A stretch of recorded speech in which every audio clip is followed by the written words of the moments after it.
What's up with it, world? It's your boy CBJ. You are tuned into the Chance Podcast. Here's my co-host, Coach Rudy, and we are once again here live in Dallas, Texas. And we have to tell you some unfortunate news. What's that? Kyle Neal Matthews has left us for another podcast. That guy. That son of a bitch. Well, at least he didn't take our equipment. No.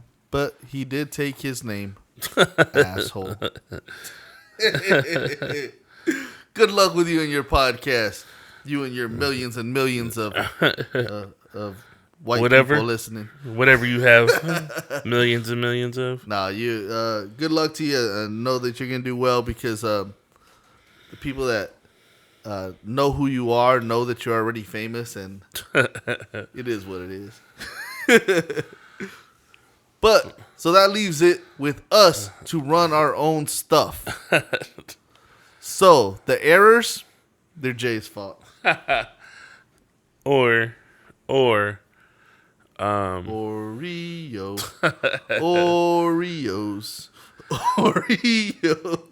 or the issues are not issues. They're just figments of their imagination.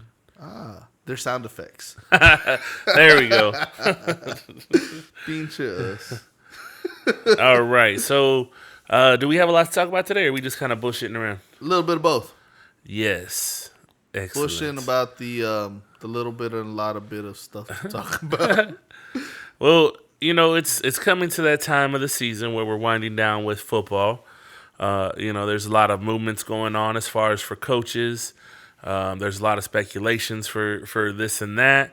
So to me, I don't know about you, this is like the most exciting time of the year as far as for football because we're almost resetting for the new season. So we start seeing people, start poaching each other for either coaches or players. Again, the season has to completely end before a lot of these movements happen, but you kind of see, coaches getting fired. Just the end of seasons, you're starting to see a lot of those movements happen. And so it's a little exciting to kind of... So, one of the ones that really surprised me, and it shouldn't have, but it did. What's that? Brian Leftwich getting fired. That was the coach. OC for Tampa Bay. So that was one of the things that we didn't talk about off the air. But, yeah, I did hear that they were really upset with how the season went. And they started... Well, actually...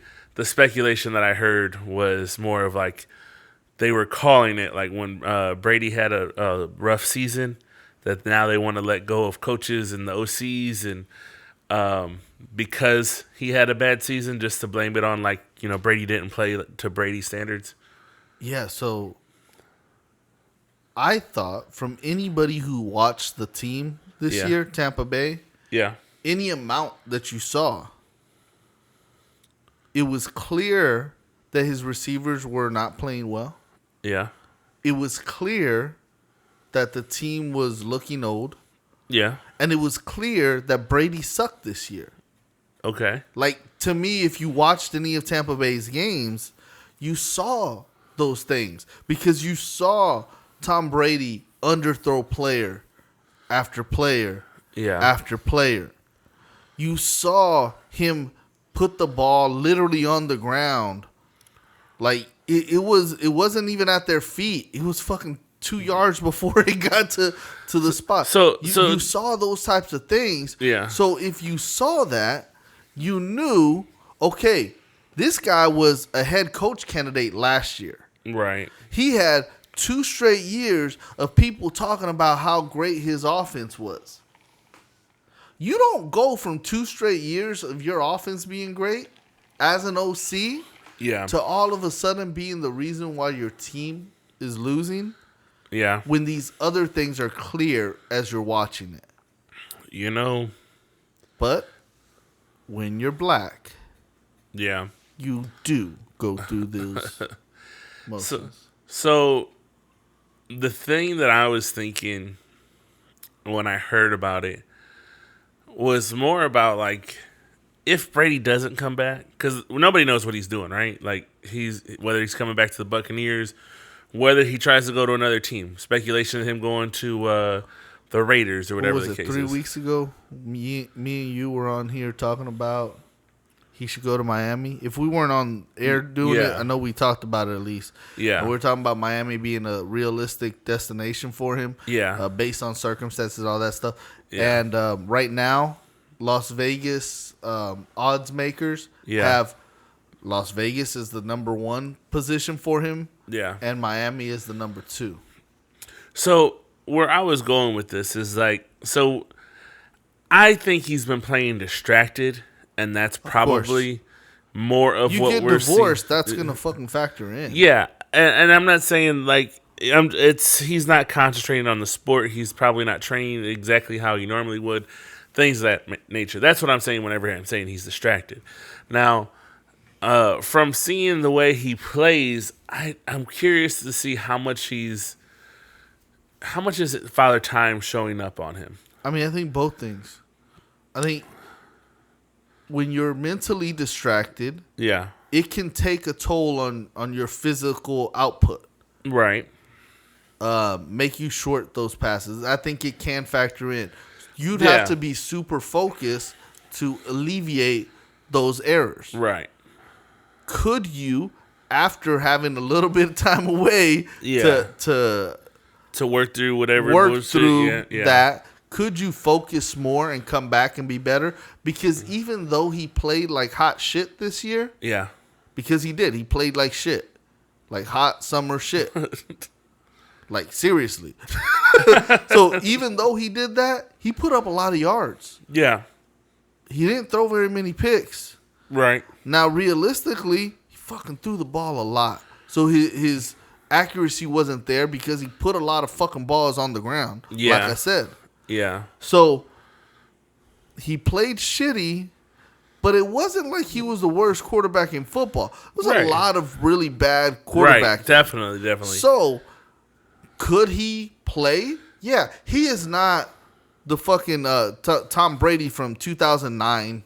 Right. 10, 11, 13, whatever. My question, you're talking about these underthrows, and that's what I was kind of wondering. Like, has he hit a physical limit to where he can no longer throw it? Because I've heard that in the last few years where he can't throw the ball like he used to. And I wonder how much of that is that he doesn't want to throw it like he used to, and how much of it's like, he just doesn't have the arm strength. That's what I'm wondering. How much arm strength has he lost versus just knowing the game? You know what I mean? Think back to Peyton Manning. Okay. Peyton Manning had a nerve issue, which ended up making him leave the Colts, right? Yeah. Because the Colts were like, well, shit, we don't know if you're going to be able to play. Right. And he said, I'm be able to play. Right. So he goes and signs with Denver. First year in Denver, breaks every fucking record known to man, right? Right. Second year in Denver, just as fucking lethal. Last year in Denver, he sucked. Yeah. Like, as far as his ability to do what he had done. Right. Right? He no longer was Peyton Manning. Mentally, yes. Right. But physically, he wasn't performing. Look at Drew Brees. Okay. Last year, he sucked. Yeah. Was he still Drew Brees and every now and then show a flash? Yes. Yeah. Tom Brady is there. Yeah. Now, the difference is, honestly, Tom Brady's in better shape than what fucking Drew Brees was, and better shape than Peyton Manning was. You know? Yeah. Peyton Manning a little bit flabby. Yeah. Drew Brees a little bit weak. Yeah. Tom Brady works hard on his physicality. Yeah. Now, he may not have all the nutrients he needs, but he's got plenty of steroids. That's fine. So, I don't know that, but I don't doubt it. But one of his trainers is known for. I know, that's why I say it. Yeah. But his physicality, though, he really is in better shape than those other guys. Yeah. So that extends it. It really does. Yeah. As an athlete, if you are staying physically in better shape, yeah, your body's going to produce more consistently for longer. Yeah. So, I mean, can he play another year or two? Yes. Would I sign him? No. But if you're wanting to sign him and say, hey, you want to play, I want to sell tickets, let's make this work. Sure. We'll give you some tools. Right. If you can do that and he says, fuck it, let's go, then Yeah. I can't blame you. But me, I'm a competitor. I want the best. He's not the best. You know, honestly, the unfortunate part that I've seen a lot of these like quarterbacks in the last few years that they've taken their starter position, or they've like, oh, they're just not what they used to be. Andy Dalton, Brady, Russell, what's his name, Wilson. Like they're like, oh, they're just not as good as they used to be. Whatever. And honestly, what I find more, and it's the unfortunate part is their blocking isn't there. Yeah. And they blame it on the quarterback, but if you watch the games and you see, like, no, they don't have a pocket. Yeah. And sure, when they're younger, maybe they have the ability to run out of the pocket and elongate the play just a little bit longer. But even still, you don't want to do that. You don't want to put your body at risk, especially the older you get. Like, no, I don't want to run out of here. Like, I'm going to throw the ball before they touch me, whatever, and hopefully we make something happen. But these players have been around for over 10 years, and they're just hitting that point of like, yeah, I'm not doing this no more. Yeah. Whether we look at Tom Brady, Roethlisberger, Drew Brees, Peyton Manning, Yeah. the wall does come. But I promise you, out of all those guys, and I'm not a Brady fan. Yeah. Brady's in better shape. You're not a fan of most of those people you named, honestly. Nah, I'm a hater. But yeah, I mean, I would say honestly, Brady probably is the one that probably took the best care. Shit, they fucking made rules to keep him protected. So yeah, after he broke his leg after that season, yeah, they were like, yeah, that's not happening again. Yeah. And, I mean, so like I said, I wouldn't sign him, but would it shock me to see him playing somewhere? No. Yeah. Even Miami wouldn't be a bad spot for him. Yeah, I think if he comes back, he probably does wind up on the Buccaneers. I just think they just got to tweak the team. I think they need his some better. contract's done. I know. I mean, obviously he can come back and go wherever he wants to, right? Like because his contract's up. I'm just saying, knowing his history, he probably finishes, like he does another year with them or whatever. You know where I'm thinking though? Where's that? Minnesota. Let me tell you why. Dalvin Cook is a damn good running back. Okay. Now, whether you still have Cook or not, whether you give up on him because I think he might be ready for a new contract. I think he's about ready. You can draft a new running back, whatever. Yeah. But if you don't, you have a running game, right? Yeah. You're playing in a dome. Yeah. Right? So that means that you don't have to worry about the weather. Yeah. You got the best or the second best wide receiver in Jefferson there. Yeah. And you have the tight end that they traded from Detroit to get where was it? Hawkinson? Yeah. So you got one of the best playing tight ends in football. Yeah. One of the best playing quarterback or wide receivers in football. You have a good running game. And then you add Tom Brady. Yeah. What good would it do to add Tom Brady to a team who just fucking won 12 games? Yeah. The good would be that Minnesota was bounced first round. Now, so was Tom Brady. Here's the difference, though. When people look at Minnesota's quarterback, they say, yeah, but you're not clutch. Yeah. When people look at Tom Brady, Yeah. they're going to say, yeah, but you're clutch. Yeah, I was going to say the one thing that I did hear about how they're like, oh, I can't believe people thought Minnesota was going to beat the Giants, whatever. And I was like, I feel like that was the right guess. Like, if you were going to look at them, like, it made sense that Minnesota was supposed to beat them, but they were like, nah, their quarterback just isn't good under the pressure of all the lights and whatever. So who's the complete opposite of that? Yeah. TB12. Yeah. That's my dark horse. If he can get himself into Minnesota, Yeah. I see him there. Because here's the thing. People want to shout out some teams in the AFC, Las Vegas, Miami, right? Yeah. And like I said, Miami wouldn't be a bad fit for him given circumstance, their quarterback not knowing what's going to happen, all that shit, right? Yeah. Still a warm city area, whatever. But in Miami, he's dealing with New England twice. Yeah. He's dealing with Buffalo twice. He's dealing with a stout New York Jets defense. He's dealing with the whole AFC. The AFC is a harder conference right now than the NFC. You know what? If he's in Minnesota, the Bears suck. Yeah. Right? Detroit right now is the class of the Central. Yeah. And that's not saying much, but they're on the up and come, right? Yeah. And then you got Green Bay, who don't even know if they're going to fucking keep Aaron Rodgers. Right. That's just what I'm saying. So whether you're talking about Minnesota, you talk about possibly New Orleans, you talk about Atlanta, I'm thinking he goes to a dome team if he does play. Yeah. Someone who says, what the hell we got to lose? I think, unfortunately, they're going to treat him like the belle of the ball. Pretty much any team he says he wants to go to, they'll probably make room to. No. I said pretty much. No, I say you're wrong. You're wrong. I'm not. But nonetheless, I don't think you're wrong in that analysis as far as for Minnesota being a potential team. I don't see why he would want. I mean, I guess if he's just trying to get paid and wants to play going to Vegas, like.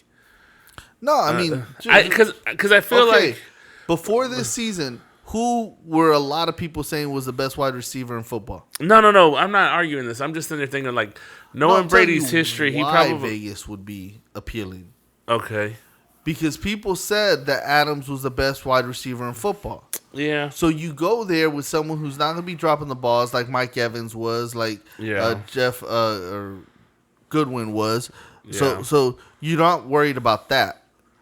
You have a run game if Jacob stays. Yeah. The best running back in football as far as statistically this year, right? The NFL rushing champ at least. So you got Jacobs, you got Adams. Yeah. So you think, okay, we got something. You have his former OC as the head coach. Yeah. Last year, they were a good team. This year, they were a good team that blew like 4 games with double-digit leads. Yeah. Tom Brady's not blowing 4 games with double-digit leads. Yeah. So if he's thinking, shit, that's a good pathway, I get it. Now, I disagree because you don't want to go against Herbert twice a year. You don't want to go against Mahomes twice a year. You don't want to have to go up against Russell Wilson twice a year. Yeah. And that's what he would have to do in the AFC West. Right. But I understand the thought that, oh yeah, they're a built team for him. I disagree. Yeah. But I understand where they come from. The Raiders that they have now as a quarterback, I would never consider them right now.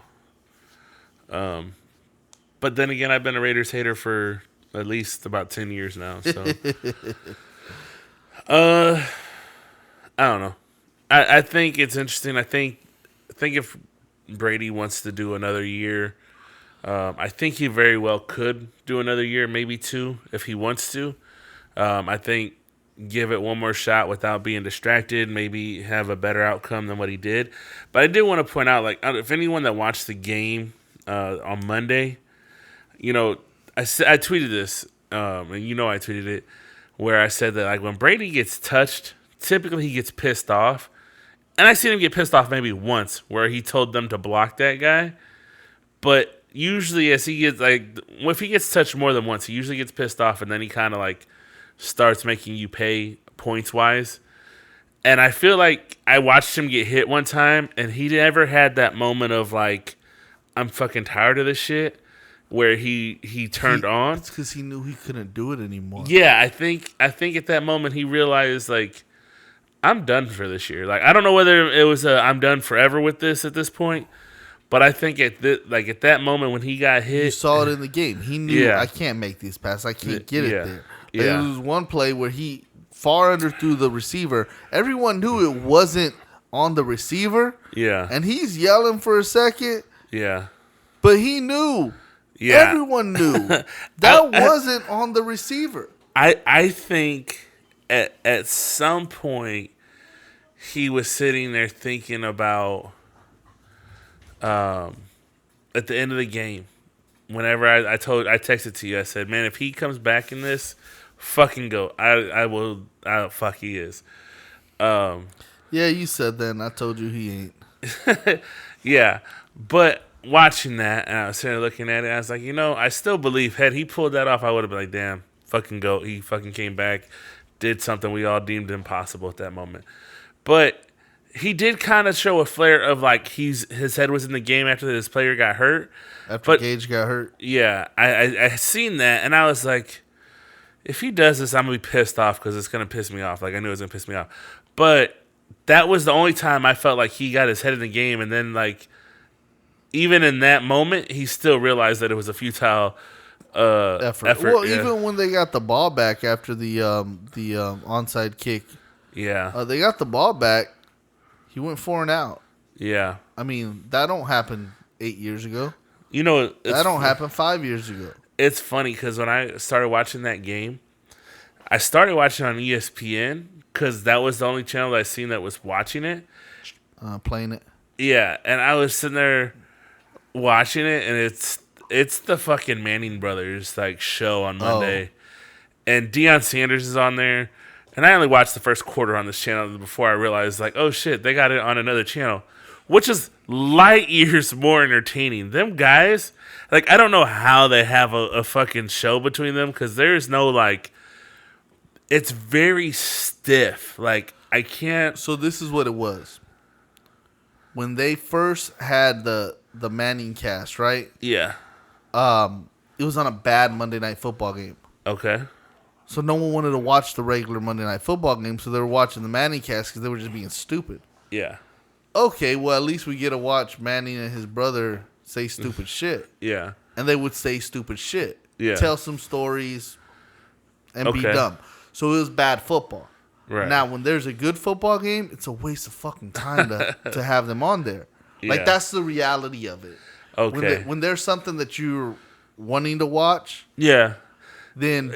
they were just telling, like, bored, like, this isn't funny to me. Like, they're like, oh, neither one of these teams can seem to... They're just 4 and out. It's like, they're, like, obviously, like, you guys don't have anything better to say other than... And, like... It wasn't even like they were saying, like, okay, if you can look right here, like, because, like, everyone talks about whenever you have, like, Aikman or whenever you have Romo there, like, they're like, okay, what you see right here, they're calling out the play and they're saying what they're seeing. Of what it is. Yeah, they're not even doing that. They're just, like, I don't know, it's fucking brothers just kind of, like, just there talking, like, not even. That's exactly what it is. Now, they have had some interviews of some people in between. Yeah, they've had a few moments that have gone viral that was like, oh, that's funny. Like, we've talked about those moments too. But So that's all it is. Yeah. But I will say this.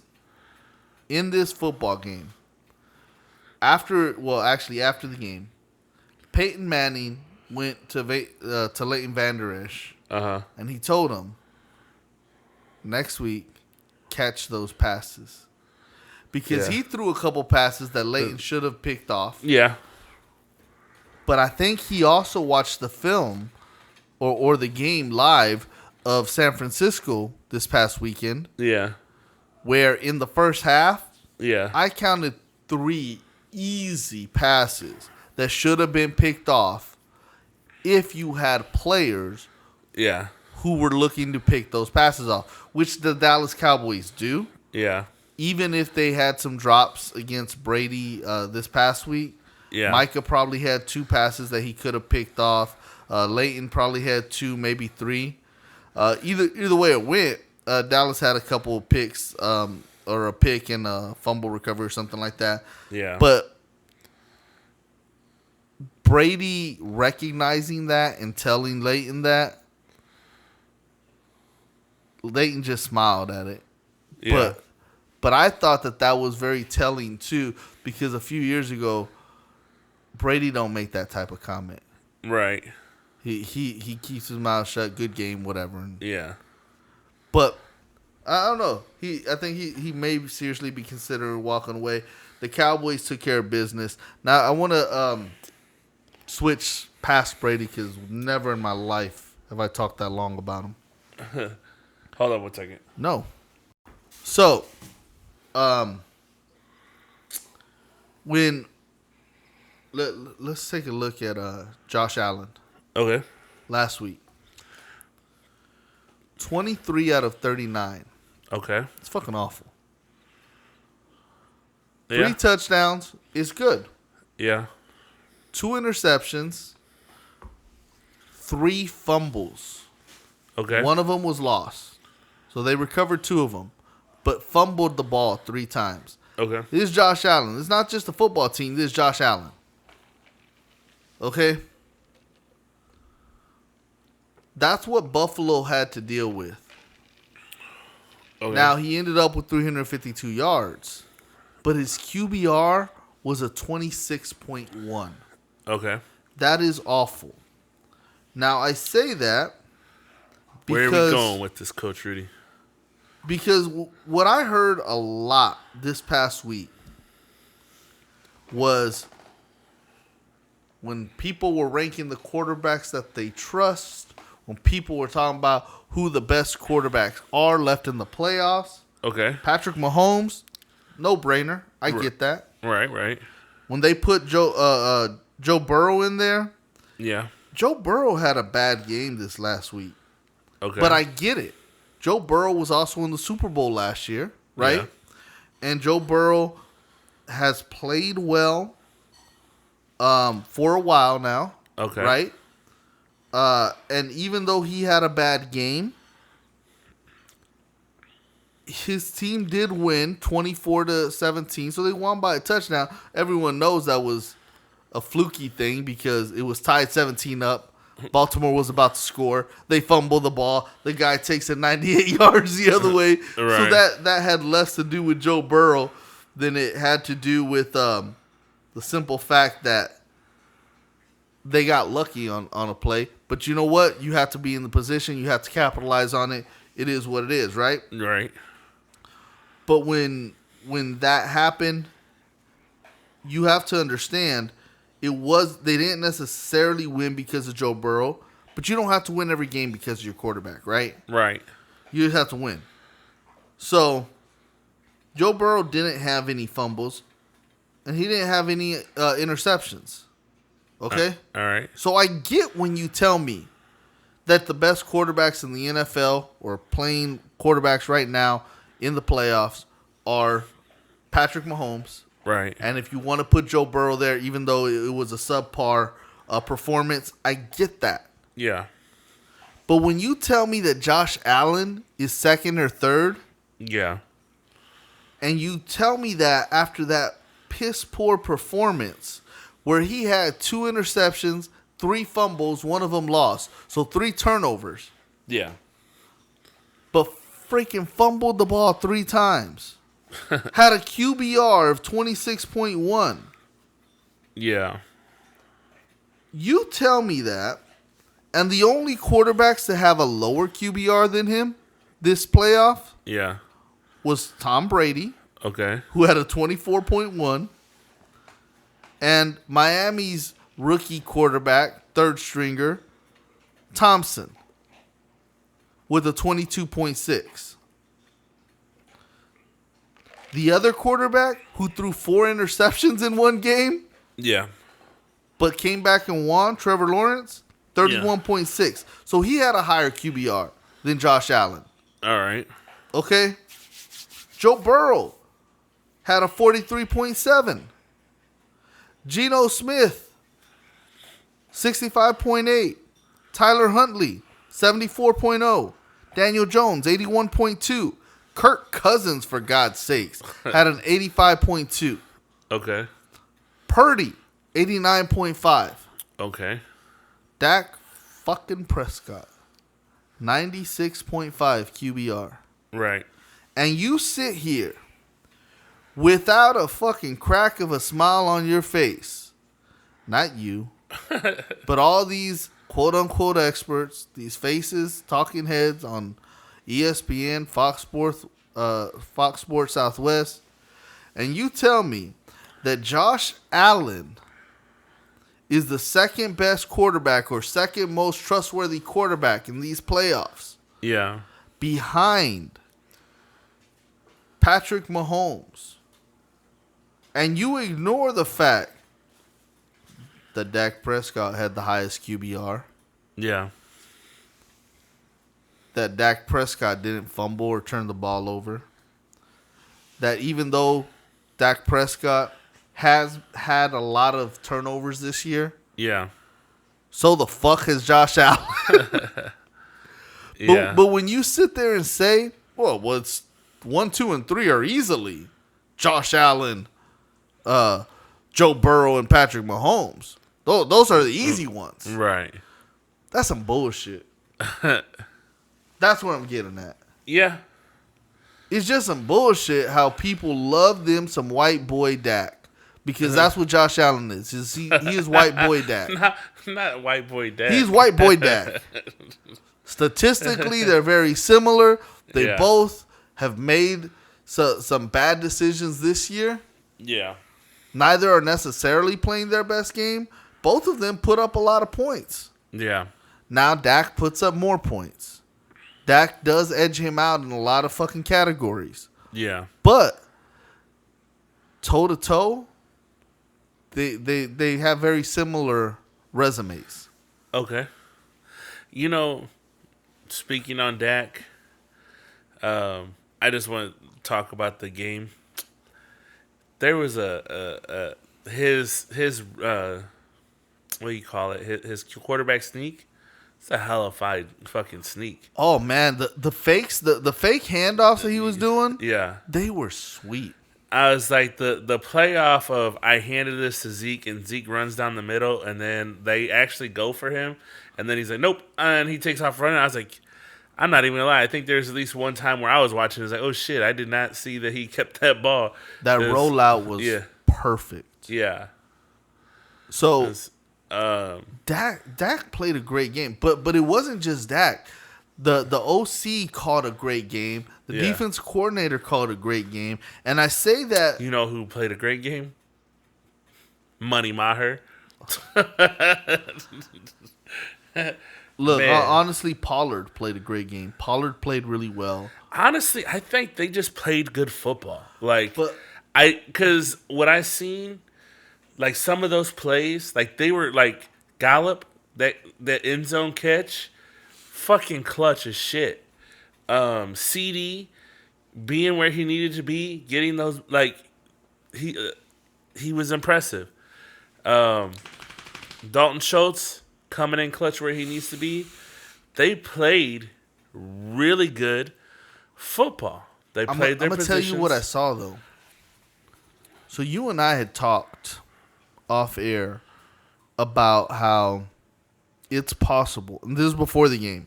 Yeah. We talked about how it's possible. We don't know how real it is, but it's possible that the Dallas Cowboys were holding back in December. Yeah. That they weren't necessarily showing all their cards. They weren't playing their best football because their coach wasn't putting all their best players in, and they weren't trying everything that they normally could have. Yep. And part of that was because they had nothing to play for. Right. They had a long shot at moving anywhere beyond the 5th spot. Right. And they knew it. They had to go 5-6 weeks knowing we're the 5th fucking team. Right. So we literally had a conversation where we're talking about that. You know what? I mean, I'm not 100% sure that the coaches aren't holding back. Yeah. Now, we also said, but then again, they might just suck. Yeah. So we did finish that conversation with that thought. Like, I want to say probably they're holding back. Probably a few days before the game, yeah. But when we watched that game, Yeah. It told me these motherfuckers were holding back on purpose Yeah. because the things that they were calling, Yeah. whether it was the personnel that they had in Yeah. or just the game plan that they were executing, Yeah. this wasn't what we saw in December. Right. This was some clean shit. These were some good fakes. They were some crisp things. And this Yeah. is what it tells me. If we're working on this at practice Yeah. and we're doing our B and C shit during the game, Yeah. it's because that's what led to some of those turnovers. Yeah. It's what led to some of those things not working. And Yeah. we were really preparing for the playoffs because we knew, A, we have it locked. Yeah. B, these games don't fucking matter. Yeah. And C, let's go out there and show in the playoffs what we really prepared for. Because Right. when you practice and something's not working, you usually Yeah. don't put it in the game. I think that's the shit that they were putting in the game. They're like, look, we can still win. We could, like, they weren't trying to actively lose, Right. but they weren't putting their best shit in because they needed it for the playoffs. And I think right now they're crisp because they've been working with that shit. So, yeah, what we were talking about, we were also saying, like, people criticize they can't stop the run. So then they started focused on stopping the run. And they did. Yeah. For the last 8 weeks of the season, they Yeah. outrushed their counterparts Yeah. 6 out of the last 8. Yeah. Even in this game, whether or not they were touching Brady the entire game, they were in his face all fucking game. And you could see it by how he fucking played. I don't think I've ever seen Brady throw so many 3 and outs in his career that I can remember. Not in a single game. Look, he might have it in the first half because I've seen that. Like, Yeah. you shut him down early in the second Yeah. half, fix his shit. And Yeah. yeah. This was one of the worst Performances I've ever seen him. by him. And again, that That moment, goes back 20 years because we've been Yeah. watching him since he came into the league. and that goes back to the whole thing of when I seen something didn't work out for him, there wasn't that you can see it in his eyes. He's trying to pick away at the team and figure out where the chink is. He just was like, fuck, that's it. Like it's kind of goes back to whenever we talk about fighters, when you see the fight leave their face, like they've lost the game. He was out of this game since they fucking blew the whistle to start the fucking game. Like, I don't think he ever, again, the only time I ever felt like he checked in was probably those last 2 minutes that were already, where the game was already over. Yeah, when you look at what happened this wild card weekend, Yeah. I think that there's big indicators of what's going to happen in this second round. Okay. You had Miami give Buffalo all they can handle, and you and I had talked about the fact that because it's a divisional rival, people are selling Miami short, even with a backup quarterback. Yeah. Now, we wouldn't bet on it, but we won't doubt the upset. We said the same thing with Seattle over San Fran. Yeah. And in the first half, Seattle had a 17-16 lead. And we said the same thing, quite frankly, with Baltimore and Cincy. Yeah. And correctly, it was a tough game. Now, how is that going to go going forward? Cincy stole a game. Buffalo stole a game. Yeah. Now they get their rematch from a few weeks ago, that the game that was never played. Yeah. Only it's in Buffalo. It'll be a hell of a game. We'll see anyways. Yeah. I think Cincy takes it. Then I think Cincy loses the following week to KC. I see KC in the Super Bowl from the AFC. Yeah. Now, what do you see happening in the AFC? Those are the two games. I said it weeks ago. I see KC going all the way. Unfortunately, I just think that what they have, like what the AFC has to offer, I don't see anybody beating Patrick, beating his team. Now, if there is a team that does do it, I do see it being Cincy. But again, overall, even with the flaws that I've seen Patrick doing this year, because he doesn't have a defense. He's having to play very what we would consider risky football because he's got to throw the ball so much. His run game, he has a little bit of it, but for the most part, he's very much relying on his arm to shoot out the score. He's got solid receivers. Yeah. He doesn't have great ones, but he has solid ones. I mean, he's got solid ones mixed with a great IQ of the game. And good coaches. Yeah. Good offensive coaches. So I just I mean, here's what we can say about Kansas City as a whole. They've been in this game in particular, meaning like they've been going to these playoffs the last 4 years. I mean, well, they've been going a little bit longer than that, but since Mahomes has come in, yeah, that's what I'm saying. They found themselves in the AFC Championship game, right, 4 straight years, exactly. Getting out of it twice, so going to the Super Bowl twice with Mahomes, right. So yeah, I'm gonna tell you. I mean, before the season, if I was gonna bet on somebody, it would have been KC. Yep. Right now, if I'm gonna bet on somebody, it'd still be KC. Yep. Now, the NFC. We got them Philadelphia Eagles and the quarterback who we don't know how hurt he is or isn't. Yep. Going up against the Giants team for the third time. Okay. Who played a good game against Minnesota. Yeah. And quite frankly, going up against a division rival, even though Philly right now has actually beaten the Giants pretty well for the last several years. Yeah. I mean, as we just said earlier, divisional rivals. Exactly. You can throw out the records. You can throw out even recent history with it because it's a divisional game. You fucking know them better than most teams do. I think it was Jason Garrett I heard on something where he was talking about it's hard to beat a team 3 times in one season.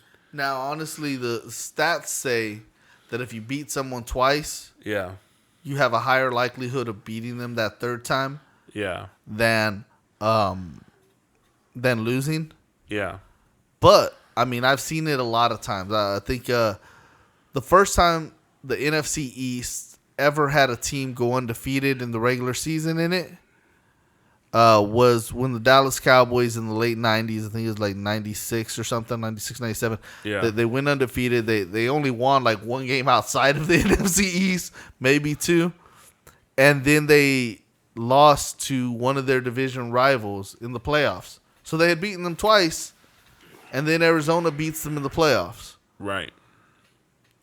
So I've seen it personally in with the Cowboys, but I've also seen it with other teams that, yeah, that third one, yeah, like all we got to do is get you in the playoffs. Right.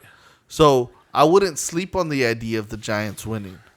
So as a spectator and as someone that thinks that the Cowboys have a legitimate shot of making it all the way, and again, I think what holds them back comes down to Money Maher or McCarthy. And again, if not one and the same, meaning that because McCarthy kept them in. Yeah. Now you do know that they hired another kicker, but they're keeping him on the practice squad. As they should. I didn't know they did. I was actually looking to see if I heard anything, but I hadn't heard anything. They signed another kicker. I think the logic is this. If we win but Maher misses anymore, the next week we're going to go with that guy. Okay. I think that's the logic behind it because they're not planning on starting him or giving him a roster spot. Activating him, yeah. Yeah. Which makes a whole lot of sense after last week's incidents. But I would like to see Giants upset Philly, and then the Cowboys play the Giants. because I believe the Cowboys would Cowboys. host them. I believe the Cowboys have a better squad than the Giants. I think Philly and the Cowboys are more of an evenly matched, and it could go either way in that game. I would still say I expect the Cowboys to pull it off, but I do think that they're very evenly matched when you talk about talent, talk about the how young the teams are, and things of that nature. Um, but I think an easier matchup for the Cowboys is it comes down to the Giants over Philly. 1,000% correct. You're totally on that. Giants would be a much easier matchup. Not to say that they'd be a walk in the park. Yeah, but, that's not what I'm trying to say. But they would be an easier matchup than Philly. I think you're right that Philly is a much more complete opponent. Yeah, And if Philly is actually as healthy yeah, as they would need to be to compete with Dallas, then that'd be a hell of a matchup. Now, I still don't know how healthy Philly is. That's a big reason why, even if Philly beats the Giants, yeah, until I watch this game to see how healthy they are or aren't, yeah, because they might beat the Giants, but you can tell that they're still hurt. And if that's the case, yeah, then my money would still be on Dallas, like, easily. right, Because a hurt Philly team is not going to beat Dallas while it's running. right, While it's rolling, it's Dallas all day. Likewise, a hurt Philly team's not beating San Fran. yeah. So yeah, and then that's what we're questioning as far as if San Fran can beat the Cowboys. Of course, any given Sunday, any given day of the week, whatever you want to say, the football gods could say like, yeah, it's just their time. Honestly, as somebody that's paid attention to San Fran throughout the last few seasons because of Debo in particular, just to be honest, like Yeah. I've been a huge Debo fan. They've done a few. They've done a little bit of tinkering with their team. They're not the same team as of the beginning of the year. They're not the same team that they were last season. They're not using Debo to run anymore like they did. Right. And with that, Yeah. they're not as much of a threat, in my opinion. There's a lot of faith in what Christian McCaffrey brings to the team. And me and you have been out on him going there since he went there. And It costs way too much. yeah, they way overpaid on getting him. And he's done a few things that maybe were a bit unexpected. I won't say they were impressive. A lot of people were impressed. But that's because a lot of people have been on his nutsack forever. Yeah. And anything he does, oh man, did you smell that fart? Yeah. It smelled good. I mean, that's That's how they treat it. Yeah. And that being said, they hype up their defense, and I always thought their offense was more of like Debo was a threat. Debo was who you worried about. Kittle is somebody to worry about. But now you're hanging a lot of it on Christian McCaffrey and they're on their third quarterback as well. And those things for me are reasons why I feel like that's why they lose. This is why they aren't the complete team that everyone wants you to believe that they are. And it's easy for you to say like, well, they're winning, yeah, but they were winning with their players being in place to play their have they been able to pull off victories? Of course you should. You're in a professional team and next man up. Your starter goes down, you're the second string, guess what? You have to, maintain. We were in the middle of this game. One of our linemen had to be taken out in the middle of the game because he couldn't do it. And the next player did a really good job of continuing on blocking for the quarterback. That's the way this fucking sport plays. Your starter goes down, your running back goes down. Well, guess what? The backup, hopefully he's good enough to keep doing what you need to, or at least do enough to keep the game rolling. I think, again, I won't say it'll be a walk in the park, but I do think that it's going to come down to which coach scripts a better game for their team. So, I heard some idiot that goes by the nickname Mad Dog, Okay. New York sports radio top Yeah. host, now on First Take. I was going to couple say times a the week. First Take host or whatever. Yeah. He kept repeating as his logic for why San Francisco is going to beat Dallas. Okay. San Francisco's defense number one. That's Their defense is number one. Their scoring defense is number one. Yeah. And they have the number one turnover. I've heard this argument. Now, Okay. you know who's number two in turnovers differential? Let's see. Starts with a D, Okay. ends with the Cowboys. Okay. Okay. So San Francisco is plus 13. The Cowboys are plus 10. Okay. Okay? So, yeah. San Francisco has taken away a few more Right. than what they've given up. Right. Now, who's taken away the most fumbles and interceptions?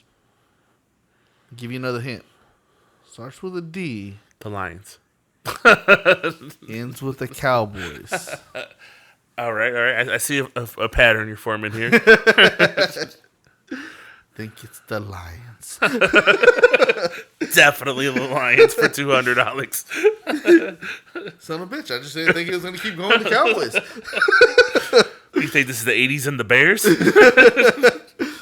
But those things get ignored when they're making the argument why Right. they're going to win. Now, here's what I look at. I think whenever it's that close, Yeah. it's not a big deal. It's a wash, right? Yeah. It goes back to when we talk about your top 5 quarterbacks. Once you get past 1 and 2, they're all interchangeable. It's not a whole lot. You have like 6 or 7 that are, all right, which one's going to be better this day? It's same shit. Right. Exactly. Same shit, different jersey. Yeah. So, the turnover battle, I mean, realistically, there's not a difference with it. Right.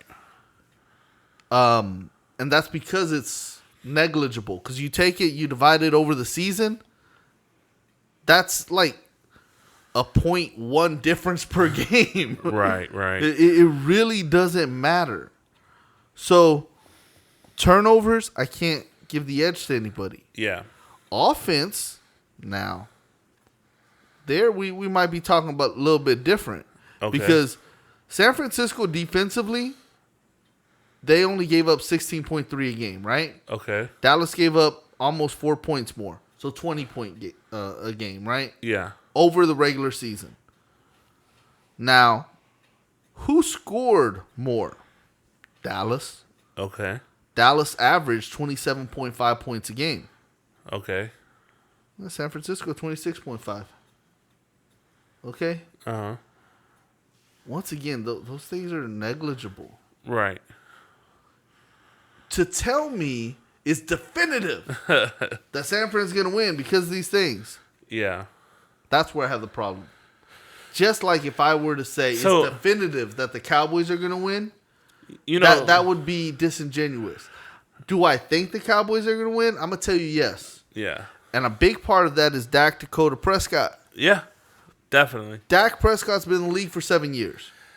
Purdy's been in the league. This is his first year. Now, doesn't mean just because you're young you can't win. Now, me and you, we don't like rookies. Right. We don't trust rookies. We believe that rookies are going to cost you eventually. Yeah. And if what I saw last week with Purdy in the first half of that game against Seattle was that if he was playing against people who would pick him off, Yeah. he would have had 3 passes guaranteed to be picked off.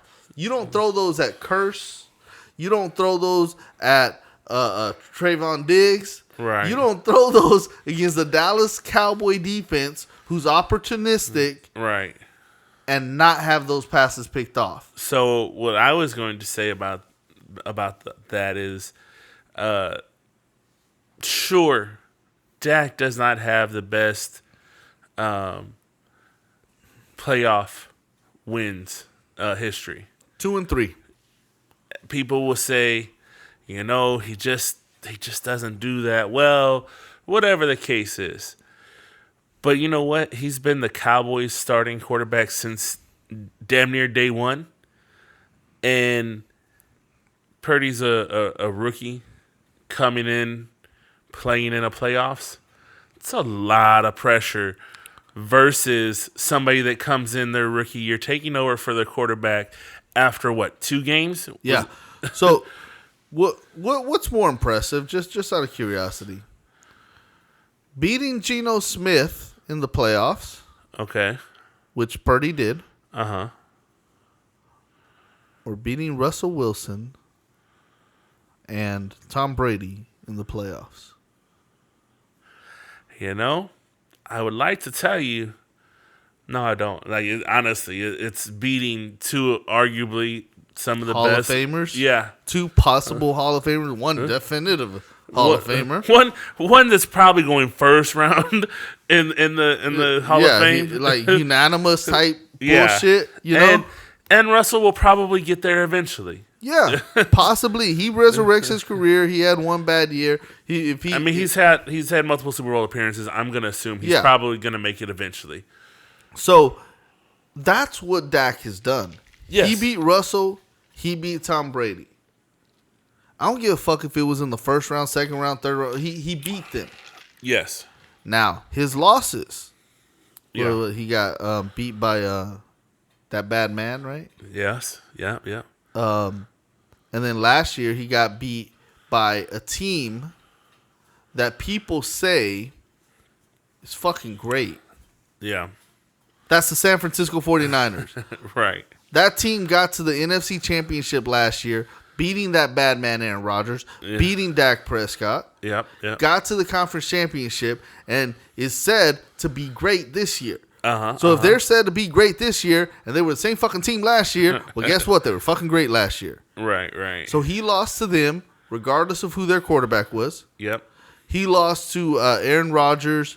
And what, did he lose to Aaron Rodgers twice in the playoffs? Yes. Yeah, some bullshit like that, right? This is why I say I hate seeing them in the fucking playoffs. So either way with it, though, you beat 2 potential Hall of Famers. Yeah. Oh, no. You know who it was? He lost to Aaron Rodgers once. The other time he lost to the Rams. Oh, Remember yeah, it was, because it was Romo. Goff That, and yeah, they were running and bullshit or whatever. Yeah, Romo lost the other time that they went to the playoffs. To Aaron. Yeah. But, yeah, so that he lost to solid teams because that Rams team got to the Super Bowl. Yeah, yeah. You know, that San Fran team, they got to the conference championship. So you didn't lose to bullshit. Yep. So whether you're talking about Dak's wins or losses in the playoffs, there's something behind them. Yeah. I look at this Sunday, and the teams are pretty much even in a lot of categories. San Fran and Dallas. Yeah. Neither team runs away with any category over the other. It's coin flip away. Quite possibly they're the 2 best teams in the NFC. Yeah. Philly will disagree. Right? Yeah. Respectfully so. But look, Dallas also beat Philly this year. Philly beat Dallas. Yeah, yeah. Both of them are going to say, but it was our backup. Yeah. Well, Dallas put up 40 points against your backup. Whatever. We'll see that if it comes to be next week. Yeah. But for this week, I take Dallas over San Fran because of Dak Prescott. Yeah. And Micah Parsons. Now, do 100%. I know that San Fran has some good defensive players? Joey Bosa? Yeah, I know that. Yeah. I quite frankly think that Mike is better. My big argument has been for most of these teams. So the only team that I give like the handicap is that they got the best fucking quarterback in the league is Kansas City, which is, I would say that same argument many years ago with Aaron Rodgers. I would say that same argument with Tom Brady a few times in his career. When it Peyton comes, Manning. yeah, when it comes down to those players, I just can't count them out. Like they're just no matter how bad their team is, they just have a way of getting them a little bit further than normal. With that being said, I've been arguing with people, but who has the most intact team? Who has the most well-rounded team? And I have been standing on the Cowboys have a great offense. They have a great defense. Now, I'm not by any means saying that they are perfect by any means. I'm no, saying not that at all. I'm saying they have great key players that are difference makers. These players, if you allow them to do what they do, as long as they are healthy, as long as they're in the game, they are a problem. Micah Parsons, he stays in the game. You have to risk, is he going to be in your face all fucking game? And he was in Tom Brady's face all fucking game. Yeah. And then if he's not in your face and you're throwing that ball and you're throwing it in whose face? Diggs? Guess what? He's probably going to get you, especially the more sloppy you're getting because you're worried about Michael Parsons being in your face. And don't forget, he ain't the only defensive end right there. Right. Demarcus Lawrence, Right. he may be the best player on the team with Micah Parsons, who may be the best defensive player in football, but because of what DeMarcus Lawrence knows in his time, Yeah. there's still some things he does better than. The unfortunate part for D-Law is he's been in the league long enough that nobody really brags on him doing what he does. Yeah. Like, it's pretty much, well, he's D-Law. He's expected to do these things versus... D-Law kind of does some shit that Darren Woodson did. Yeah. Okay, so Darren Woodson was a great safety who should be Hall of Famer. Hopefully he does get in. Yeah. But he took care of the run. He took care of the pass. He Yeah. took care of everything. Well, D-Law, guess what? He takes care of the passes. Yeah. He takes care of the pass rush. He Yeah. takes care of the running game. Yeah. So he's going to be there up front. Now, D Wood, he was out back. Yeah. But D-Law, he is the forgotten soldier there. Yeah. And this defense, you're saying this complete. You're 100% right. Yeah. And that's been my argument on most of these teams. They're a complete team. The reason why I say Philly would be a harder matchup is because they're a more complete team. I say for a more exciting game, Cincinnati goes to the Super Bowl, plays against the Cowboys because they're a more complete team. Now, that's because, again, they're complete teams. They make more of a threat for both sides. Side note, Dallas played Cincinnati at the beginning of the year with Cooper Rush as their quarterback. Yeah. And they beat Cincinnati. Okay. Just saying. And I just It don't mean shit. It really don't. It was early in the year. First Yeah. 4 games. I tell you, first 4 games don't really matter. Yeah. As far as the result of them. Just like Dallas got their asses handed to them by Tampa Bay in the first week. Yeah. I do want to say that there is also a small part of me that doesn't want it to be Kansas City and the Cowboys, seeing as how I've given up my Cowboys card for Kansas City and I'll be forced to root against them, and I've waited fucking 30 years to see fucking Cowboys get another fucking Super Bowl. 27. But who's counting? You know, it's funny. But it would be appropriate. Yeah, knowing my fucking luck, this is how this plays out. Like, in all honesty. Yeah, that's what I'm saying. Now, here's the benefit.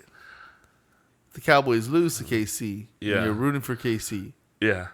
At least you can say, see, that's why I said fuck them.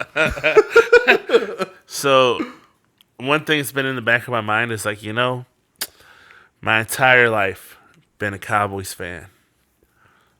And then I moved down here, maybe I'll catch a game or two just to fucking say, you know what, I am going to change my card and root for another team. My wife is like, whatever, you can't do that. That's not how that works. How are you gonna tell me I can't root for another team? Like I could easily root for another team. But yeah, she keeps telling me I can't. Like whatever, I don't want to hear it. You can't just pick a different team. If you've been with a team, you got to stick with that team. So I'm I just mean, saying, if the look, Cowboys do go on and win and whatever, I'm like, well, my wife said I had to.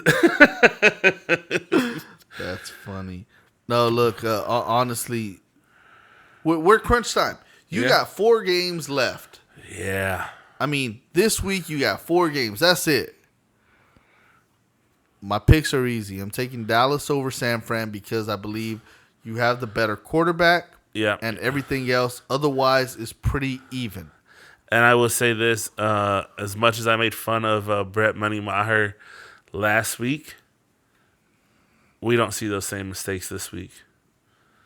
Nah. He won't get the same opportunity. If he misses something, they're going to go for 2. Yeah, They might give him chance at long field goals, yeah, and I honestly would. yeah, Because I think the thing that's in his head is the short one. yeah, So, a long one, it's give me 45, 50 yards. yeah. Fuck it, Maher. We trust you.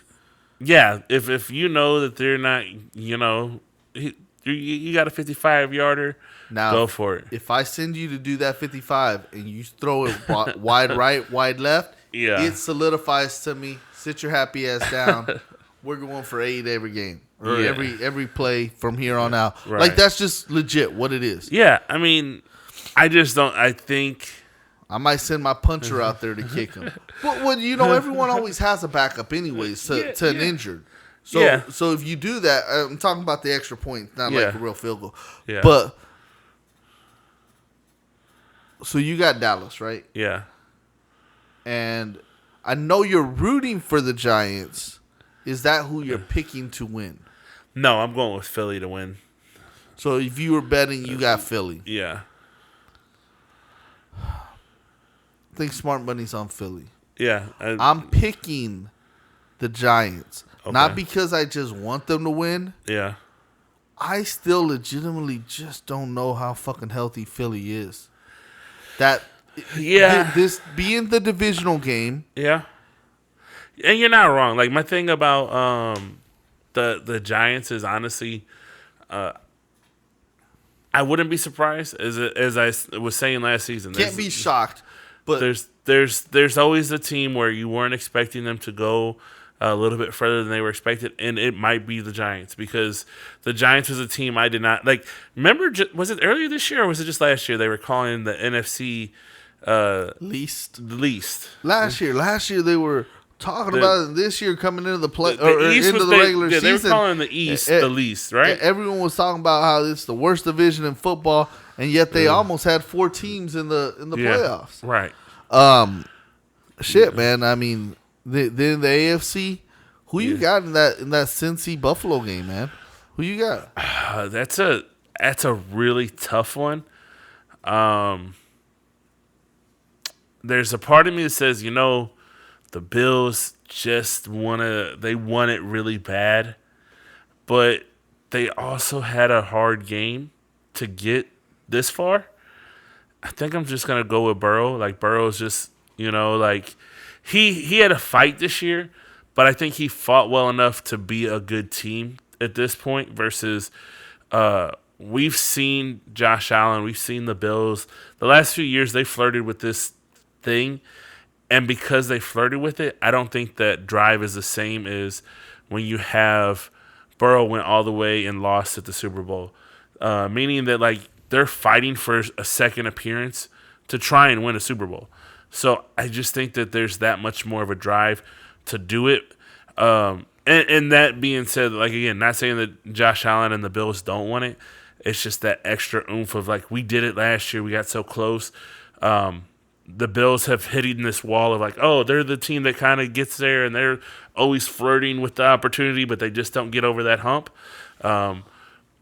That's what I'm going off of. Like Burrow's really fighting for this, so I think Burrow pulls off the win and moves on to Kansas City next week. See, the thing with me on that, I don't know that Buffalo is healthy enough. This young man who got hurt that's missing this game Yeah. for them. He was a backup. He was a Yeah. backup replacing someone who was hurt. Right. They've got a lot of backups in right now. Okay. And I see them like I see Philly. You know, Yes, you're good, yeah. but you're too hurt. And you're not necessarily advance. you're not necessarily wrong with that, because one thing is, like I said, they've been flirting with this opportunity last few seasons, getting far, getting to the playoffs, getting further and further in the playoffs. But what I think we're also seeing, because I always, like me and you talk about the last few, like when you get to this pedigree, when you finally are flirting with an opportunity, either you go or you don't. And then what happens typically is your players get old. And I think, unfortunately, they're getting to where they have veterans on their team that are approaching the point of they've hit their wall. They're getting hurt. They're getting injured when it counts the most. And I'm not saying it's for all of them. I'm just saying, just by overall, this is a generalization of the team. Josh Allen, his elbow earlier this year was a problem. That's a second time that the same elbow issue has happened to him. You're looking at all these players and starting to see, like, oh, this is a reoccurring issue that they had 2-3 years ago, or this year, or last year. That's what I'm saying by they're getting older. The game is starting to wear on them. And without refreshing the system, the players, you're going to have these things. And as we said, when the Buccaneers went and they kept everybody. Yeah, last year our big thing was they're too old to repeat. They're Yeah. not going to. Yeah. The bottom's going to fall out.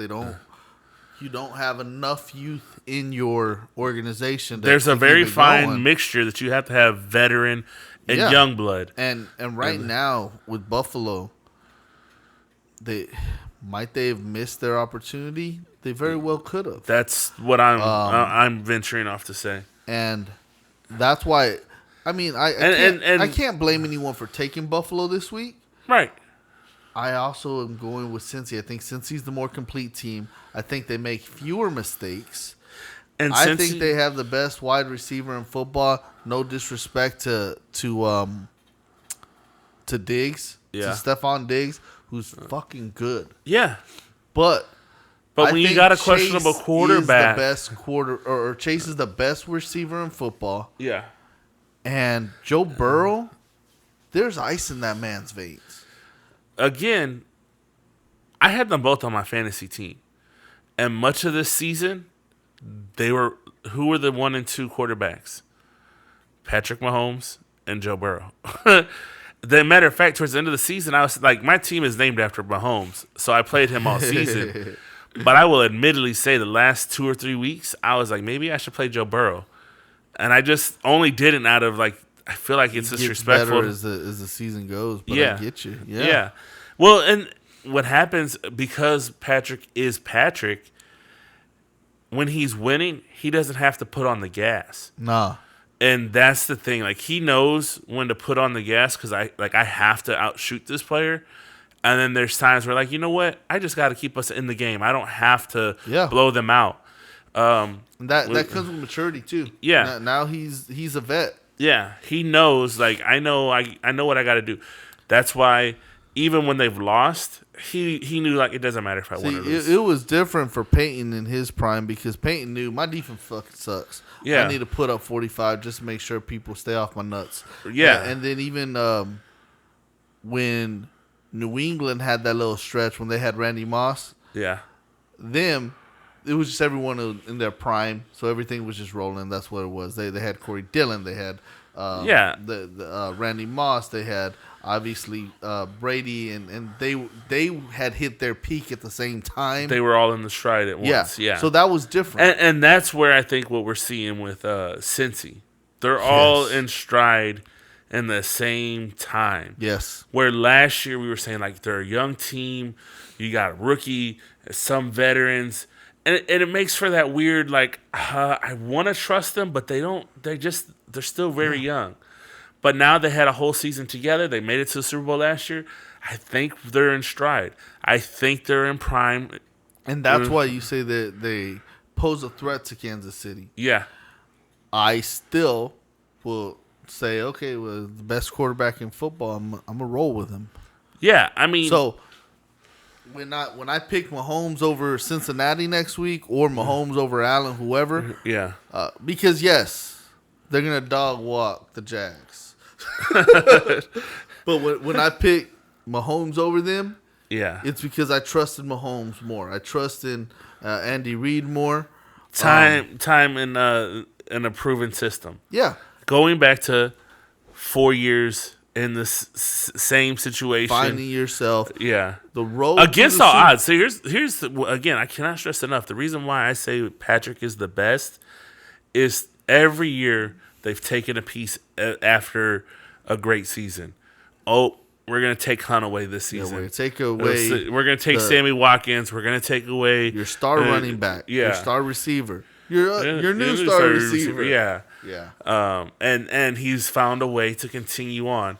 And he just gets And I won't better even and better. and I won't even say Kelsey has been his this year. Kelsey has been his dog, but in all those other years, Kelsey he was clutch. He was there. Kelsey and was a dog, but not the Yeah. man. Yeah. It wasn't. this year he made Kelsey even more impressive than Kelsey had already been. Yeah. So, But so that's the playoffs. yeah, we're in the heat of it now. Like there's no slowing down at this point. We're full systems to go. So here's the question: Dallas wins. Okay. Okay. Dallas wins. Philly wins. Okay. Okay. Cincy wins and Mahomes wins. Okay. Right. Woo. Okay. All these things happen. Yep. You know what happens next week What? when all these things happen? What's that? All the analysts, no matter what happens and how it happens, all the analysts are saying Dak's the worst quarterback out of those four. Burrow, Patrick, Burrow, Mahomes, and and Hurts. Hurts. You know that's fucked up. Because you know that's what's going to happen. It will the be. only way they say that Dak isn't the worst quarterback is if it's Daniel Jones. And you're still going to have some idiots say Daniel Jones is better because of the East Coast bias bullshit. But Yeah, I mean, the only way they don't say that Dak is the worst is if Daniel Jones beats Philly. yeah, dude, that's fucked up, ain't it? that's a tough one, dude. Like that's a real. But again, that goes back to what I was saying earlier. You know, Dallas Cowboys quarterback. But I'm going to tell you like this. I don't believe that Dak is worse than Hurts, healthy or not. I think Right. Dak is easily the better quarterback. Right. In my mind, like it shouldn't even be a question.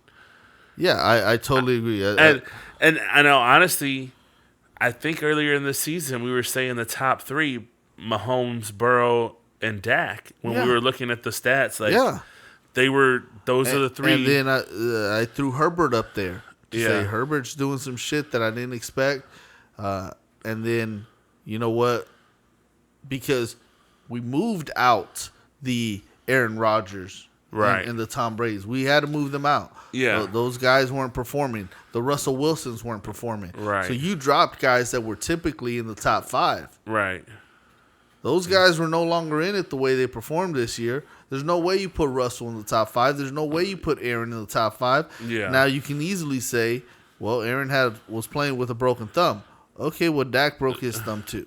Dak Right. took 5 weeks off. Maybe that contributed to the picks, even though he's saying it didn't. Yeah. But maybe he just don't want to blame it. Look, there's a bunch of things. But Dak, what he's done, Yeah. the way the Cowboys have had a top-tier offense since he's returned, Yeah. despite that, even if he goes another game with 5 touchdowns like he did last week, Yeah. 0 interceptions, 0 fumbles, people are going to ignore, just like they did this week, the fact that the white version of him had 3 fumbles, 2 interceptions. Here's my question: does Dak pull off a second quarterback sneak for a touchdown?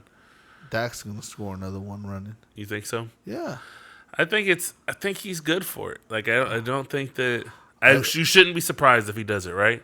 No, look, honestly, they're gonna run a little bit more. Okay. So 3 rushing touchdowns, 3 passing touchdowns. And when I say 3, I'm talking about Pollard gets 1, Zeke gets 1, Yeah. Dak gets 1. Okay. Dak throws for 3. I can see that. That's 6 fucking touchdowns. Yeah. Like, you got to go over the top to beat San Fran. Yeah. You can do that. Dak has the arm too. Yeah. You have receivers fast enough with CD and with TY. Yeah. So you can hit them over the top. Your tight ends are going to be wide open in the middle because they always fucking are. Right. I don't know why, but they are. Yeah. So you can make San Francisco pay.